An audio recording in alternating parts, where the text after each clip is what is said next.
السلام علیکم پیارے ناظرین، امید ہے آپ سب لوگ جہاں ہوں گے خوش ہوں گے۔ اللہ پاک سے دعا ہے کہ آپ جہاں رہیں خوش رہیں، اپنے والدین کے ساتھ، اپنے بیوی بچوں کے ساتھ۔ یہ نسخہ جو میں آج آپ کو بتانے والا ہوں، یہ پاکستان کے 1 نمبر حکیم کا نسخہ ہے۔ یہ نسخہ بہت ہی فائدہ مند ہے اور ان لوگوں کے لیے بہت ہی شاندار ہوگا جن کو مردانہ کمزوری ہے۔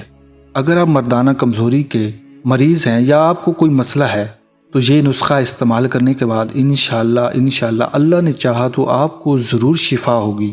یہ بہت ہی خاص نسخہ آپ کو بتانے جا رہا ہوں۔ اب جب یہ نسخہ استعمال کریں گے تو اس بھائی کو دعا دیں گے کہ اس بھائی نے بہت ہی اچھا نسخہ بتایا تھا، اور مجھے دعا دیں گے اور اپنے دوستوں کو بھی یہ نسخہ بتائیں گے۔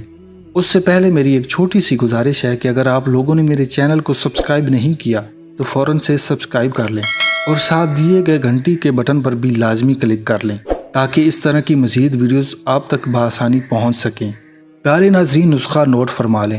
یہ تمام چیزیں جو میں آپ کو بتانے والا ہوں یہ پنساری کی دکان سے آسانی سے مل جائیں گی، اور یہ اتنی مہنگی بھی چیزیں نہیں ہیں۔ آپ نے کیا کرنا ہے کہ پہلے نمبر پر 16 مصری لینی ہے، اسکن ناگوری یہ لینی ہے، اس کے علاوہ ستاور، تخم ریحان، یہ ساری چیزیں برابر وزن میں لے کر جتنی آپ کو ضرورت ہو، جتنا آپ نسخہ بنانا چاہتے ہوں۔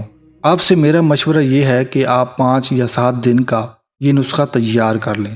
ان سب چیزوں کو آپ نے اچھی طرح کوٹ لینا ہے۔ کوٹنے کے بعد آپ کے سامنے سفوف تیار ہو جائے گا۔ اس کے بعد بنے ہوئے سفوف کو بہڑ کے دودھ کے اندر ڈال لینا ہے۔